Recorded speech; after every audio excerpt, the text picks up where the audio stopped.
Bluebird, গতকাল রাতে তোমাকে হার্ট করার জন্য সরি। তুমি আমার মিথ্যে কথা বলেছিলে, ভয়ে বলো আর যে কারণেই বলো, তোমার মিথ্যে কথায় আমি প্রচুর কষ্ট পেয়েছি। নিজের অমূল্য সম্পদের দিকে যখন অন্য কেউ নজর দেয়, সেটা যে কতটা কষ্টদায়ক তোমাকে হয়তো বোঝাতে পারবো না। তোমার খাবার আর মেডিসিন রেখে এসেছি, খেয়ে নিও। আমি অফিসে গেলাম, ফিরতে রাত হবে। আর প্লিজ আমার উপর এভাবে আর রাগ করে থেকো না, আমি সহ্য করতে পারি না। তোমার হাসি মুখটা যে আমার বড্ড প্রিয়, তুমি কেন বুঝো না ব্লুবার্ড, আমার ব্লুবার্ড। চিঠিটা পড়া শেষে ছোট্ট একটা নিঃশ্বাস ছাড়ল নীলিমা। মনে মনে ভাবল। তারপর নীলিমা একটা লম্বা সময় নিয়ে শাওয়ার নিল, খাওয়া দাওয়া করে বাগানে গিয়ে ফুল গাছগুলো দেখতে লাগলো। এখন ওর মনটা একদম ফুরফুরে লাগছে। খোলা আকাশের নিচে মন ভরে নিঃশ্বাস নিচ্ছে। হঠাৎ বাইরে গাড়ির হর্ন শুনতে পেল। সেদিকে তাকিয়ে দেখল মিহিরান গাড়ি থেকে নামছে। নীলিমাকে বাগানে দেখে একটা মুচকি হাসি দিল। নীলিমা এই সময়ে মিহিরানকে দেখে খুব অবাক হলো। এগিয়ে গিয়ে জিজ্ঞেস করলো, আপনার তো রাতে আসার কথা, এত তাড়াতাড়ি এলেন যে? মিহিরান আবারও মুচকি হেসে উত্তর দিল, কেন, তাড়াতাড়ি কি আসতে পারি না? আমার বউ অভিমান করেছে, ভাবলাম রাত করে বাসায় ফিরলে অভিমানের পাল্লা ভারী হবে, আমি এত ভার বহন করতে পারবো না, তাই তাড়াতাড়ি চলে এলাম। শোনো, তোমাকে নিয়ে আজ ডিনারে যাব। কাভার্ডে একটা নীল শাড়ি আর জুয়েলারি রাখা আছে, ওগুলো পরে রেডি হয়ে নেবে। নীলিমা মনে মনে খুব খুশি হলো। ঠোঁট প্রসারিত করে বলল, সত্যি আপনি আমাকে ডিনারে নিয়ে যাবেন? আমি তো বিশ্বাসই করতে পারছি না। I am so excited. আচ্ছা, আমরা কোন রেস্টুরেন্টে যাব? রেস্টুরেন্ট বুক করে রেখেছি, সেটা গেলেই দেখতে পাবে। নীলিমা যেন খুশিতে গদগদ হয়ে যাচ্ছে। কতদিন পর বাইরে যাবে মনে মনে ভাবলো। যাক, সাইকোটার একটু বুদ্ধি শুদ্ধি হয়েছে। এখন আপাতত পালানোর চিন্তা বাদ দিই, এবারের পরীক্ষার পর পালাবো। এখন গিয়ে মনের সুখে নাচানাচি করি। সাইকোটা আমায় ঘুরতে নিয়ে যাবে এটা ভেবেই তো পানিতে ঝাঁপ দিতে মন চাইছে, কিন্তু আমি তো সাঁতার জানি না। ধুর, আমি যে কি ভাবি! আমিও মনে হয় সাইকোর সাথে সাথে হাফ সাইকো হয়ে গিয়েছি। সন্ধ্যার একটু পর থেকে নীলিমা আয়নার সামনে দাঁড়িয়ে শাড়ির কুচি ঠিক করছে আর গুনগুন করে গান গাইছে। কারণ আজ নীলিমার খুশির দিন। ও বাইরে ঘুরতে খুব পছন্দ করে আর রেস্টুরেন্টে যেতেও খুব পছন্দ করে। কিন্তু রেহানারা আন্টি বাইরের খাবার খাওয়া পছন্দ করেন না, তাই নীলিমা রেস্টুরেন্টে তেমন যেত না। নীলিমা শাড়ির কুচিগুলো ঠিক করে চুলগুলো খোপা করে নিল। হঠাৎ মিহিরান দরজায় নক করলো, বলল, আসবো? ওরে আল্লাহ, চাঁদ তারা আজ কোন দিকে উঠলো? সাইকো সাহেব ভেতরে আসার জন্য নক করলো। একদিনে দেখছি অনেক পরিবর্তন হয়েছে। নীলিমা বিড়বিড় করে কথাগুলো বলে স্বাভাবিক স্বরে বলল, আপনার বাড়ি, আপনার ঘর, আপনি আসবেন না তো কে আসবে? আসুন আসুন, ভেতরে এসে আমাকে উদ্ধার করুন। না মানে, তুমি যেহেতু শাড়ি পরছিলে, তাই কি অবস্থায় থাকো না থাকো তাই নক করলাম।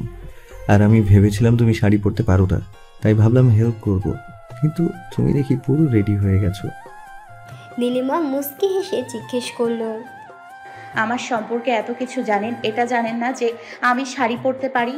সেই কলেজ লাইফ থেকে আমাদের কলেজে বিভিন্ন ফাংশনে শাড়ি পরতে হতো, তাই রেহানা আন্টি আমাকে সুন্দর করে শাড়ি পরা শিখে দিয়েছে।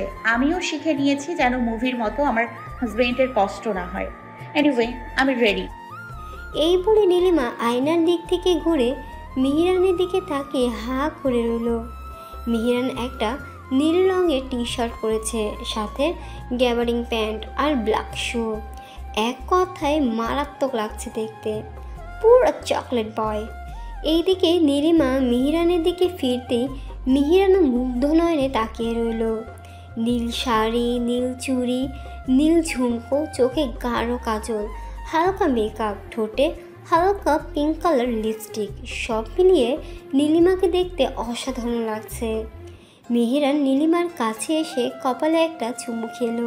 তারপর ড্রেসিং টেবিলের ড্রয়ার থেকে একটা কৃত্রিম নীল গোলাপ বের করে নীলিমার খোপায় গুজে দিয়ে বলল, তোমায় অসম্ভব সুন্দর লাগছে ব্লুবার্ড, তুমি এত সুন্দর কেন? তোমার রূপের বর্ণনা দিয়েও আমি শেষ করতে পারবো না। মিহিরান নীলিমার কানের কাছে এসে ফিসফিস করে বলল, আমি যে সেই কাঙ্ক্ষিত দিনটির জন্য আর অপেক্ষা করতে পারছি না ব্লুবার্ড।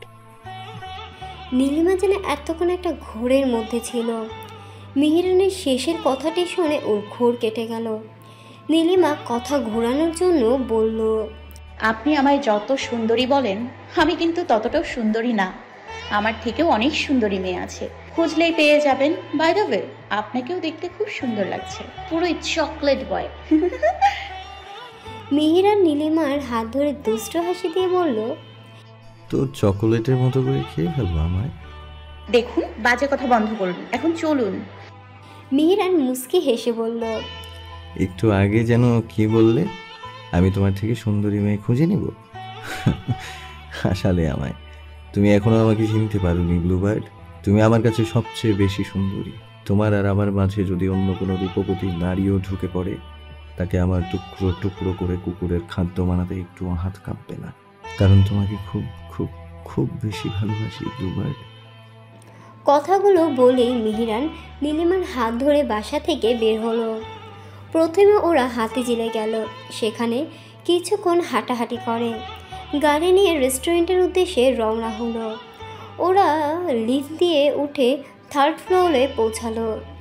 নীলিমা রেস্টুরেন্টে ঢুকে বেশ অবাক হলো, কারণ রেস্টুরেন্টে কোনো মানুষজন নেই, একদম নীরব নিস্তব্ধ। তবে রেস্টুরেন্টের দেয়ালগুলো সূর্যমুখী ফুল দিয়ে সাজানো হয়েছে, দেখতে খুব সুন্দর লাগছে। নীলিমা হাঁটতে লাগলো। হঠাৎ ওর চোখে পড়লো একটি ছোট্ট দেয়ালে কালো কাপড় দিয়ে ঢেকে রাখা হয়েছে। ও সেদিকে যেতে থাকলো। তখনই হাতের টান অনুভব করলো। মিহিরান ওর হাত ধরে বলল, ব্লুবার্ড, এখনই যদি সব দেখে ফেলো, বাকিটা কখন দেখবে? এই পুরো ফ্লোর তোমার জন্য বুক করেছি। ডিনার করে যত ইচ্ছে দেখো, এখন খাবে, চলো। তারপর মিহিরান ওর হাত ধরে খাবার টেবিলে নিয়ে গেল। নীলিমা প্রতিটি খাবার দেখে খুব অবাক হলো, কারণ সব খাবার ওর favourite. Italiano cheese, pasta, falooda, chicken শর্মা, chicken roll, pizza, soft drink, chowmein. তবে সব কিছুর পরিমাণ একজনের হবে। নীলিমা খুশিতে যেন গদগদ হয়ে গেল। তারপর মিহিরানের দিকে তাকিয়ে বলল, এত খাবার কেন অর্ডার দিয়েছেন? এগুলো আমি কিভাবে খাবো? ও, আপনিও তো খাবেন, ভুলেই গিয়েছিলাম। মিহিরান বলল, এত খুশি হওয়ার দরকার নেই, এখন খেয়ে নাও। সব কিছুর পরিমাণ অল্প, আইটেম বেশি হলেও আশা করি তোমার তেমন সমস্যা হবে না। আমি জানি এগুলো তুমি সব খেতে পারবে, আমার খাদু পাখি। তাই মেলোড্রামা না করে খেয়ে নাও। আর আমি চাউমিন অ্যান্ড থাই স্যুপ খাবো। নীলিমা আর কথা না বাড়িয়ে খেতে বসলো। কিন্তু মিহিরানের মুখে খাদ্য পাখির নামটা শুনে নীলিমার বেশ মান সম্মানে আঘাত লাগলো। পরক্ষণে ভাবলো, খাদু পাখি বলেছে তাতে কি হয়েছে? সত্যি তো বলেছে, খাওয়ার ক্ষেত্রে নো স্যাক্রিফাইস। তাও যদি হয় আমার ফেভারিট খাবার, তাহলে তো কোনো কথাই নেই। নীলিমা চেয়ারে বসে খেতে লাগলো। মাঝে মাঝে চোখ বন্ধ করে বলল, ওয়াও, অসাম, সো ইয়াম্মি। এই রেস্টুরেন্টে আমায় আবার নিয়ে আসবেন? নীলিমা চারদিকে তাকিয়ে বলল, আচ্ছা, এই পুরো ফ্লোরটা আপনি বুক করেছেন কেন? শুধু শুধু টাকাগুলো নষ্ট করলেন। আর এখানে কি ওয়েটার নেই? আসার পর থেকে একজনকেও দেখলাম না। মিহিরান বলল, তোমার জন্যই এই ফ্লোরটা বুক করেছি। আমি চাই না আমার বউয়ের চঞ্চলতা উৎফুল্লতা কারো চোখে পড়ুক, সেটা শুধু আমি দেখার অধিকার রাখি। আর ওয়েটার তো আমার আসার 5 মিনিট আগেই সব খাবার সার্ভ করে বেরিয়ে গেছে। আমি চাই না আমাদের এই সুন্দর মুহূর্তগুলো তুমি আর আমি ছাড়া অন্য কেউ উপভোগ করুক, কারণ তোমার ক্ষেত্রে আমি বড্ড বেশি হিংসুটে ব্লুবার্ড। এই বলে মিহিরান খেতে শুরু করলো। নীলিমা ভ্রুজোড়া কুচকে মিহিরানের কথাগুলো শুনছিল। কথা শেষ করে মিহিরানকে খেতে দেখে ভাবলো, সাইকোটা কতটা হিংসুটে ভাবা যায়। ধুর, সে তার হিংসু নিয়ে গোল্লাই যাক, আমি খেতে থাকি। আশেপাশে লোকজন না থাকাতে বেশ ভালোই হয়েছে। যেভাবে ইচ্ছা সেভাবে চেটে পুটে খাবো। কাঁটা চামচ দিয়ে ফ্যাশন করে খেতে আমার একদম ভালো লাগে না। হাতে গোনা 2 থেকে 3 বার রেস্টুরেন্টে এসে 15 মিনিটের খাবার 30 মিনিটে শেষ করেছি। সবাই এমনভাবে কাঁটা চামচ দিয়ে খায় যেন কেউ কখনো খাবারে হাতে লাগায়নি। আবার কেউ হাত দিয়ে খেলে উদ্ভট ভাবে তাকিয়ে থাকে, যেন চিড়িয়াখানা জিরাফ দেখছে। মনে মনে এত বকবক না করে তাড়াতাড়ি খাও, তোমার জন্য গিফট আছে। নীলিমা তাকিয়ে দেখলো মিহিরানের খাওয়া শেষ। গিফটের কথা শুনে ওর আর তর্স হলো না, তাড়াতাড়ি করে বাকি খাবারগুলো খেয়ে দিল। টিস্যু দিয়ে মুখ মুছতে মুছতে বলল, তাড়াতাড়ি বলুন না কি gift. I am so excited. জানেন তো, গিফট আমার খুবই ভালো লাগে। কলেজে ছেলেগুলো যখন আমায় প্রপোজ করতো তখন বিভিন্ন গিফট নিয়ে আসতো। আমি তো বেশ খুশি হতাম, কিন্তু গিফটগুলো নিতাম না। ওগুলো নিলেই তো প্রপোজ অ্যাকসেপ্ট করতে হতো। মিহিরান প্রথমে রাগে হাত মুঠ করে ফেলল। নীলিমার শেষের কথাগুলো শুনে হাতের মুঠে খুলে ফেলল। তারপর মিহিরান নীলিমার দুই চোখ ধরে সেই ছোট্ট দেয়ালের কাছে নিয়ে গেল। দেয়ালের কালো কাপড় সরিয়ে ওর মুখের ওপর থেকে হাত সরিয়ে দিল। নীলিমার সামনে থেকে হা করে রইল। দেয়ালে লাফসে বেলুন দিয়ে লেখা, I love you, Bluebird. You are my love line. Will you accept my infinity love? Nilima লেখাগুলোর দিকে কয়েক সেকেন্ড তাকিয়ে পাশে তাকালো। দেখলো মিহিরান ওর সামনে হাঁটু গেলে সূর্যমুখী ফুল হাতে নিয়ে বলল, সবাইকে দেখছি গোলাপ ফুল দিয়ে তার ভালোবাসার মানুষকে প্রপোজ করতে, কিন্তু তোমার প্রিয় সূর্যমুখী ফুল, তাই এটা দিয়েই প্রপোজ করছি। আমাকে তুমি সাইকো, পাগল, বদ্ধ, উন্মাদ যাই ভাবো না কেন, এই সব কিছু শুধু তোমার জন্য। ভালোবাসি তোমায়, খুব বেশি ভালোবাসি। আমার ভালোবাসার গভীরতা হয়তো তুমি ভাবতে পারবে না, তবে একবার এই বুকে একটু অনুভূতি নিয়ে মাথা রেখে দেখো, আমার হৃদস্পন্দন বলে দিবে তোমার প্রতি আমার ভালোবাসার প্রগাঢ়তা। এই বলে মিহিরান পকেট থেকে একটা বক্স বের করলো। বক্সটি খুলে একটি ডায়মন্ডের রিং নীলিমার হাতের অনামিকা আঙ্গুলে পরিয়ে দিল। কয়েক সেকেন্ডের মধ্যে এত কিছু হয়ে যাওয়াতে নীলিমা অনেক বড় শক খেয়েছে, তাই এসির মধ্যে ঘামতে লাগলো। মিহিরান উঠে নীলিমার গালে আলতো করে হাত রেখে জিজ্ঞেস করলো, তোমাকে এত আপসেট লাগছে কেন ব্লুবার্ড? Any problem? নীলিমা মনে হয় এইবার শক থেকে বের হয়ে এলো। তারপর মিহিরানের দিকে তাকিয়ে বলল, মিরহান, আমি আপনার চোখে আমার জন্য ভালোবাসা দেখেছি, কিন্তু আমাদের বিয়েটা এমনভাবে হয়েছে তার মধ্যে কত ঘটনা ঘটে গেল, তাই আমার একটু সময়ের প্রয়োজন। আমি একটু দূরত্ব আর সময় চাচ্ছি, প্লিজ। মিহিরান নীলিমার অধৈর্যের আঙ্গুল দিয়ে বলল, তোমার কাছে এখনো এক্সাম শেষ হওয়ার আগ পর্যন্ত সময় আছে, কিন্তু দূরত্বের কথা ভুলেও মুখে আনবে না। আর একটা কথা কান খুলে শুনে রাখো, আমার ভালোবাসা অ্যাকসেপ্ট করো আর না করো, তোমার এক্সাম শেষ হলে আমি আমার হক আদায় করে নেব। কারণ তুমি আমাকে ভালো না বাসলেও আমি তোমাকে খুব ভালোবাসি, তাই ভালোবাসার মানুষের থেকে এতটা দূরত্ব আমি একটুও পছন্দ করি না। তোমাকে শুধু পরীক্ষার জন্য আর মেন্টালি প্রিপেয়ার্ড হওয়ার জন্য এতটা সময় দিলাম, নইলে আমার 12 বছরের অপেক্ষার অবসান অনেক আগেই ঘটাতাম। এই বলে নীলিমার হাত ধরে রেস্টুরেন্ট থেকে বের হয়ে গেল। নীলিমা গাড়িতে বসে সিট বেল্ট লাগিয়ে রাস্তার দিকে তাকালো। মিহিরান ড্রাইভ করতে লাগলো। নীলিমা ভাবলো, এত সুন্দর করে প্রপোজটা যদি বিয়ের আগে করতেন হয়তো কিছুদিন ঘোরাতাম, কিন্তু পরে ঠিকই মেনে নিতাম, কারণ আপনার মতো সুদর্শন পুরুষ সব মেয়েরই পছন্দ। যদিও অনেক সুন্দর ছেলেরা আমাকে প্রপোজ করেছে, কিন্তু আপনার প্রতি আমার একটা অদ্ভুত ভালো লাগা অনুভূতি কাজ করছে। সেটা অন্য কোনো ক্ষেত্রে করেনি, কিন্তু আফসোস আপনি আমাকে জোর করে বিয়ে করেই ক্ষান্ত হননি। আপনার অদ্ভুত সব আচরণ দিয়েও আমাকে পাগল করতে চেয়েছেন, যার কারণে আপনার সাথে আমার এতটা দূরত্ব। মিহিরান নীলিমার দিকে একবার তাকালো, তারপর বাঁকা হেসে মনে মনে বলল, চিন্তা করো না ব্লুবার্ড, খুব তাড়াতাড়ি তুমি আমার বুকের খাঁচায় সারা জীবনের জন্য বন্দী হতে চলেছ, তাও আবার আমার দেয়া সময়ের মধ্যে। It's my challenge.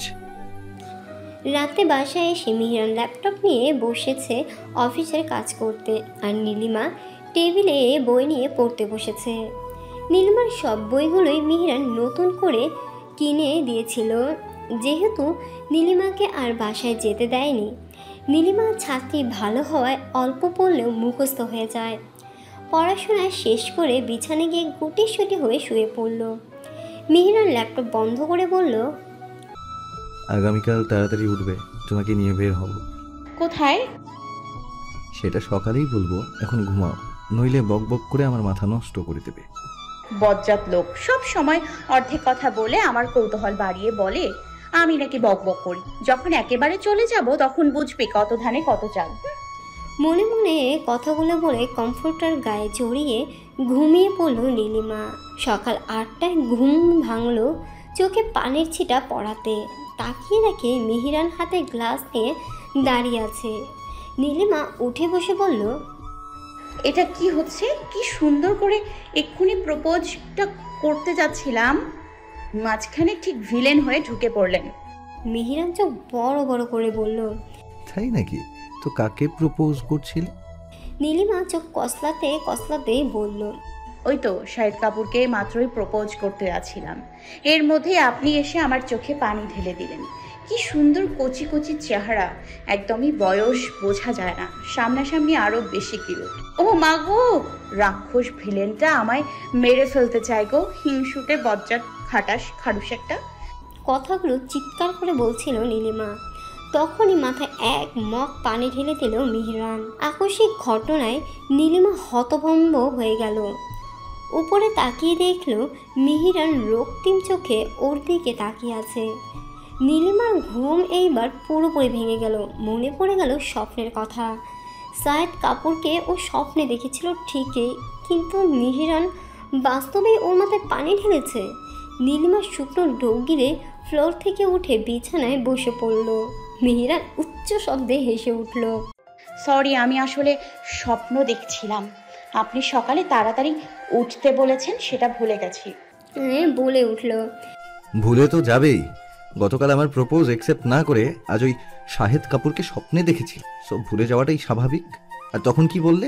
আমি নাকি ভিলেন হয়ে তোমাদের মাঝখানে ঢুকেছি। ওকে, এখন আমি ভিলেনের কাজটা করেই দিচ্ছি।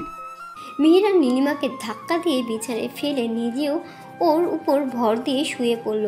তারপর ওর গলার নিচের তিলটাই গভীরভাবে চুমু দিতে লাগলো। টানা 10 মিনিট পর নীলিমাকে ছাড়লো।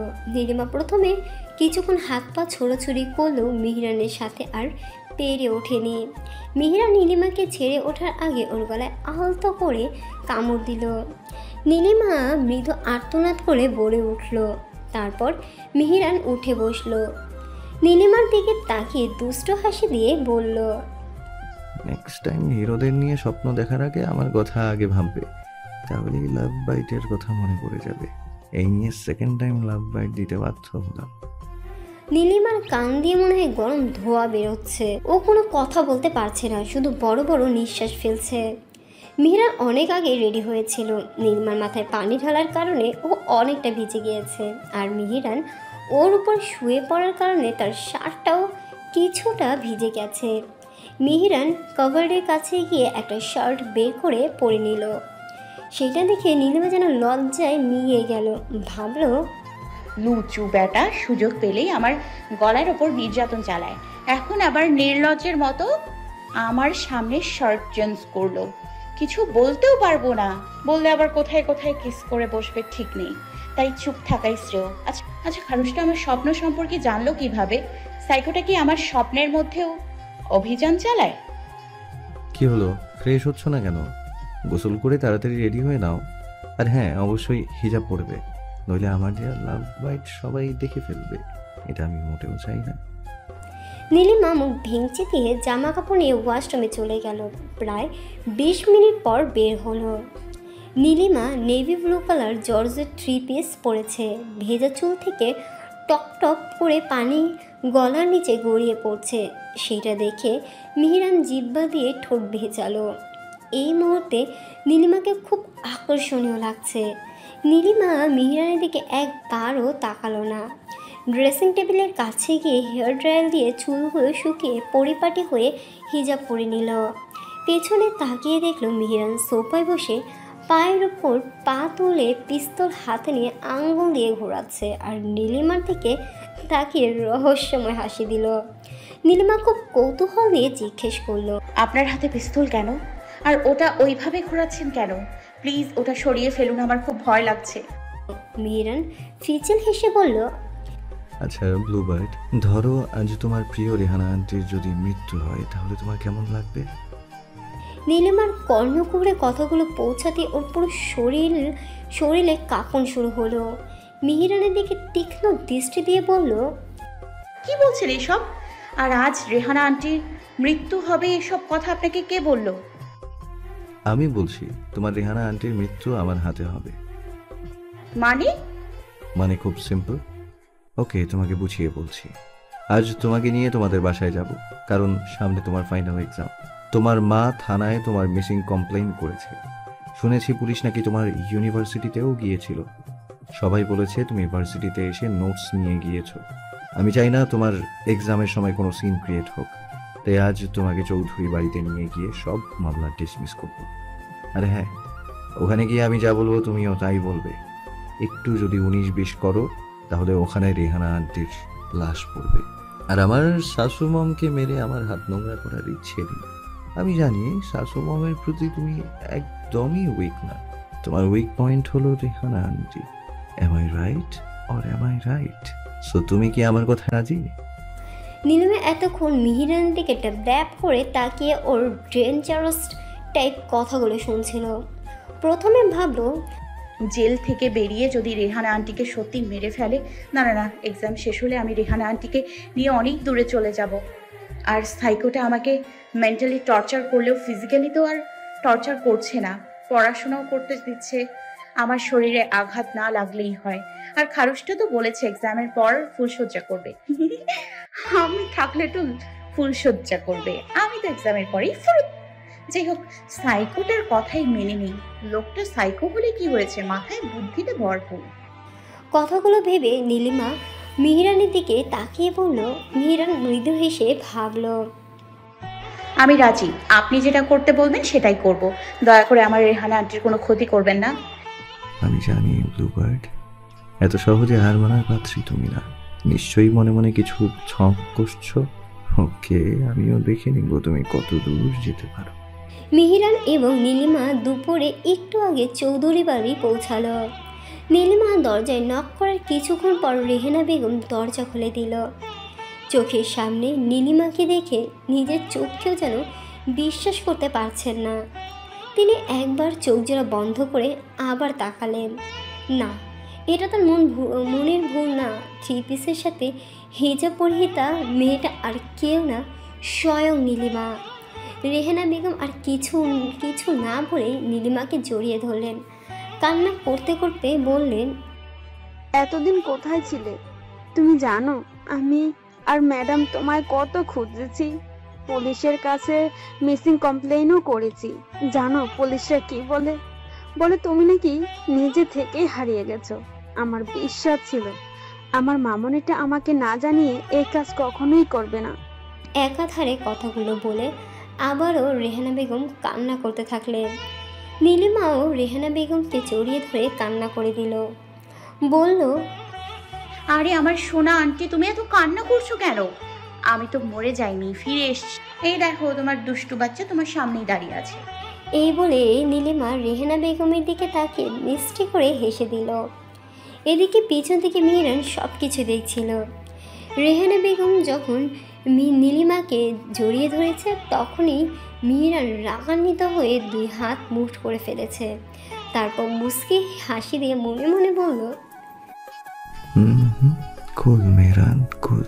এখনই যদি তোর আসল রূপ বেরিয়ে আসে তাহলে হিতে বিপরীত হবে। তোর ব্লু বার্ড আর নিজে থেকে তোর কাছে ধরা দেবে না, তাই এই ব্যাপারে চুপ থাকাটাই শ্রেয়।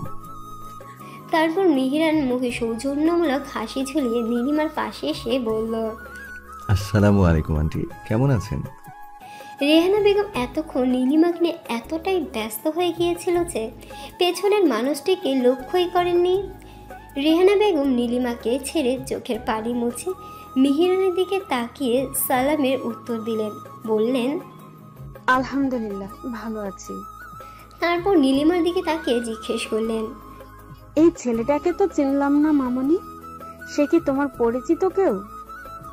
রেহানা বেগমের প্রশ্নে নীলিমা কিছুটা ঘাবড়ে গেল।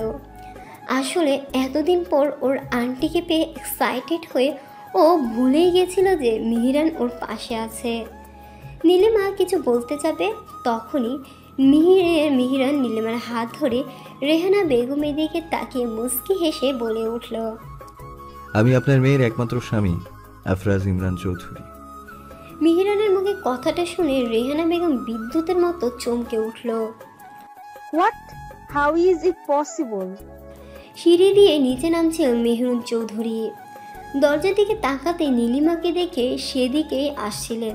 তখনই কর্ণকুহরে ভেসে আসলো মিহিরানের বলা বাক্যটি, যেটা মিহিরান চৌধুরী বুকে তীরের মতো বিঁধল। ওদের দিকে এগিয়ে গিয়ে বিস্ফোরিত নয়নে নীলিমার দিকে তাকিয়ে জিজ্ঞেস করলেন, এসব কি শুনছি নীলিমা? তুমি কি এতদিন পর বাড়িতে এসে তামাশা শুরু করছো? নীলিমা নিচের দিকে তাকিয়েছিল, কারো দিকে দৃষ্টি দেওয়ার সাহস ওর নেই।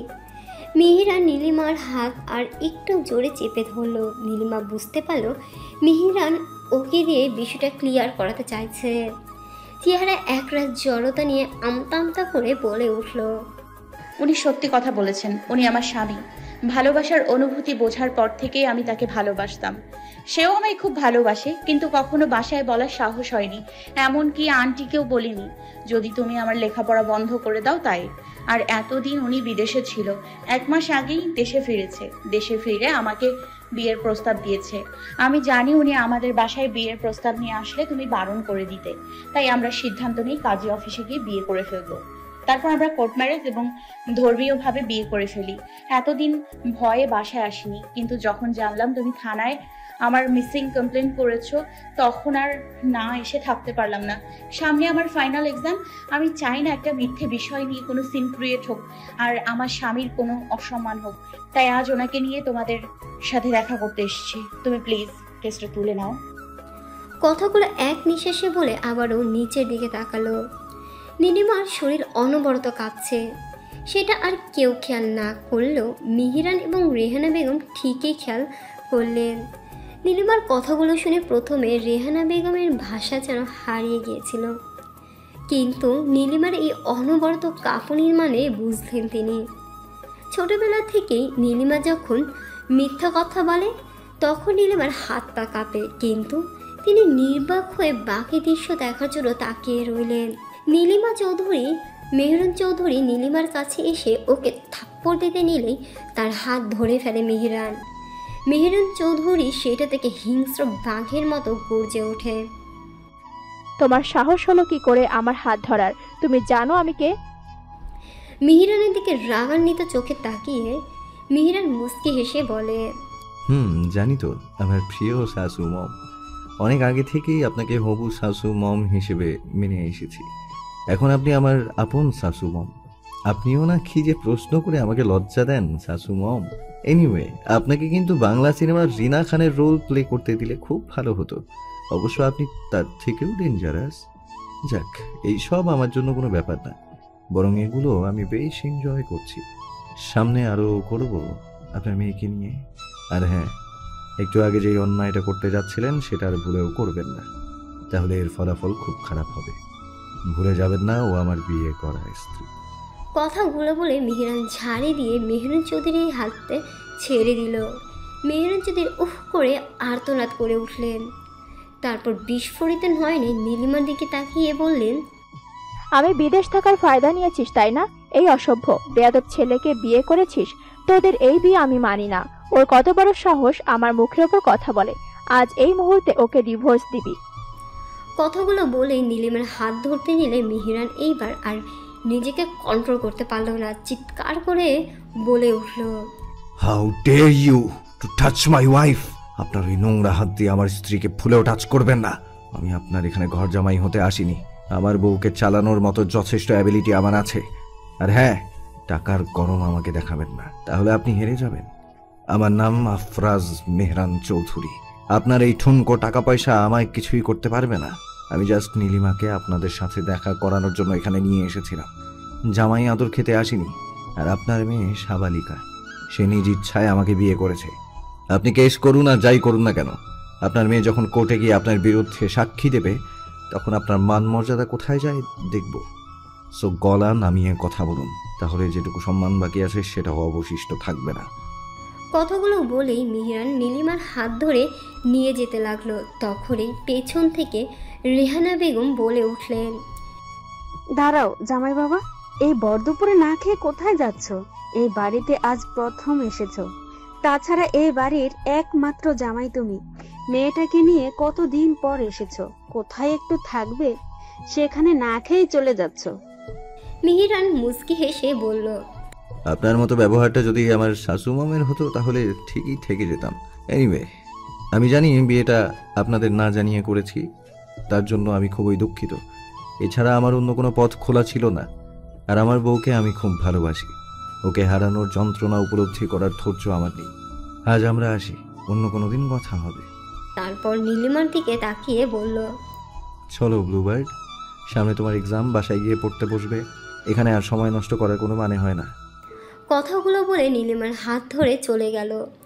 রেহানা বেগম সেদিকে তাকে তপ্ত নিঃশ্বাস ফেললেন।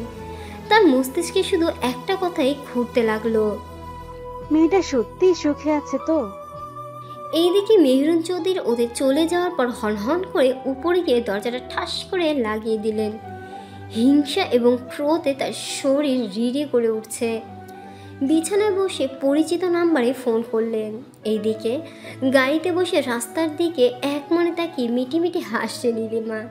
এমনভাবে হাসছে যেন অনেক দিনের অপূর্ণ চাওয়া আজ পূর্ণতা পেয়েছে। মনে মনে ভাবতে লাগলো, ইস, সাইকোটার গাল ধরে একটা চুমু দিতে মন চাইছে। যেই কাজটা আমি এত বছরেও করতে পারিনি সেটা কত সহজেই লোকটা করে দিল। মাকে কিভাবে জব্দ করলো। ইস, মায়ের চেহারাটা তখন দেখার মতো ছিল। আমার তো কিছুক্ষণের জন্য মনে হচ্ছিল আমি কোনো রাজ্যের রাজকন্যা, আর ওই খারুজ বেটা রাজকন্যার জন্য রাজকুমার যুদ্ধ করছিল ওই বিশ্বাসঘাতক ঘসিটে বেগমের সাথে। উফ, সিনটা একদম দেখার মতো ছিল। যাক, এতদিনে সাইকোটার একটা কাজে খুব খুশি হলাম, মনটা ভরে গেল। কিন্তু রেহানা আন্টির জন্য মনটা একটু খারাপ লাগছে। কতদিন পর দেখা হলো, ভালো করে একটু কথাও বলতে পারলাম না। অবশ্য আমাদের দেখে মা যেই রিয়েক্ট করেছে আর সাইকোটা যেই রাগী, আমি রিয়েক্ট করলেও থাকতো না। যাক, একদিনে ভালোই হয়েছে। আমার অনিচ্ছা থাকার সত্ত্বেও পাগলটার উসিলায় সব মিটমাট হয়ে গেল। আমি নিশ্চিত মা কেসটা তুলে ফেলবে, কারণ আমার জন্য তিনি এত অপমানিত কখনোই হবে না। মিহিরান নীলিমার দিকে আর চোখে একবার তাকে মৃদু হেসে ভাবল, আজ তোমার সামনে তোমার মাকে অপমান করেছি, কিন্তু তাতে তোমার চেহারায় বিন্দুমাত্র কষ্ট দেখতে পাচ্ছি না। ওই মহিলাটা তোমায় কতটা কষ্ট দিয়েছে যে তুমি তার জন্য কোনো মায়া অনুভব করো না। একদিক থেকে আমার জন্য ভালোই হয়েছে। আমি তো এটাই চাইতাম যে আমার ব্লুবার্ড শুধু আমার কথাই ভাববে, আমাকে ভালোবাসবে, আর সেটাই বাস্তবায়িত হয়েছে। এখন শুধু একজনকে তোমার মন থেকে দূরে সরাতে হবে, সে হলো তোমার প্রাণ প্রিয় রেহানা আন্টি। আমার ইনফিনিটি লাভ লাইনে তুমি আর আমি ছাড়া কেউ আসতে পারবে না, কখনো না। কেটে গেল আরও 15 দিন। নীলিমা এই কয়েকদিনে মিহিরানের অনেকটা বিশ্বাস অর্জন করতে পেরেছে, কারণ নীলিমা মিহিরানের সাথে সবসময় হাসি মুখে কথা বলেছে। মিহিরান মাঝে মাঝে দুষ্টু মিষ্টি কথা বলেও নীলিমা তার সাথে তাল মিলিয়েছে। এমনকি এটা বলেছে এক্সাম শেষ হলে মিহিরান যেন ওকে হানিমুনে নিয়ে যায়, সেখানেই ওরা মধুচন্দ্রিমা করবে। মিহিরান তো খুব এক্সাইটেড হয়ে আছে সেই দিনটির অপেক্ষায়। এইদিকে নীলিমার পরীক্ষা প্রিপারেশন খুবই ভালো। পড়াশোনা শেষ করে বিকালবেলা বাগান গিয়ে ফুল গাছগুলোতে পানি দিচ্ছে আর ওদের সাথে কথা বলছে। আচ্ছা, আমি তো আর মাত্র কয়েকটা দিন এখানে থাকবো, তারপর তো একবারে চলে যাব। তোরা আমায় খুব মিস করবি, তাই না? জানিস, আমিও তোদের খুব মিস করব, কিন্তু আমার তো কিছুই করার নেই। জেনে শুনে এমন একজন কাঠখট্টা সাইকো টাইপ লোকের সাথে সংসার করা অসম্ভব। আমি তো বিয়ের দিনেই বুঝে গেছিলাম এই লোকটার মাথায় সমস্যা আছে। একসাথে কতগুলো মানুষকে মারতে চেয়েছিল। ভাগ্যিস বিয়ে করতে রাজি হয়েছিলাম, নইলে কতগুলো মানুষের প্রাণ যেত। আর সবচেয়ে বেশি শিওর হয়েছিলাম সেদিন, যেদিন আমার বন্ধু রাতুলকে কি নির্মমভাবে পিটিয়ে হসপিটালে পাঠিয়েছে। তবুও লোকটার মধ্যে কোনো অপরাধ বোধ ছিল না। সে আমাকে জ্যান্ত মমি বানানোর প্ল্যান করছিল। মাঝে মাঝে মনে হয় ওটা আমাকে ভয় দেখানোর জন্য করেছিল, কিন্তু সত্যি যদি মমি বানিয়ে ফেলতো তাহলে আজ আর আমি তোদের মাঝে বেঁচে থাকতাম না। তবে লোকটা যদি আমার সাথে স্বাভাবিক আচরণ করতো তাহলে ঠিকই আমি তাকে ভালোবাসতাম, কারণ সে দেখতে একদম আমার মনের মতো সুদর্শন। সব মেয়েই তাকে পছন্দ করতে বাধ্য, কিন্তু আফসোস সে একজন সাইকো। তার সাথে সারা জীবন কাটিয়ে আমিও সাইকো হতে চাই না। তাই তোদের ছেড়ে চলে যাব। আমার ওপর রাগ করিস না। জানি তোরা কথা বলতে পারিস না, কিন্তু আমার যে তোদের ছাড়া আর কথা বলার মানুষ নেই। কে বলেছে তোমার সাথে কথা বলার মানুষ নেই? হঠাৎ করে কর্ণ করে চিরচেনা কণ্ঠ ভেসে আসতে মনের মধ্যে এক রাশ ভয় নিয়ে পেছনে তাকালো নীলিমা। দেখল পকেটে 2 হাত গুজে হাসি মুখে দাঁড়িয়ে আছে মিহিরান।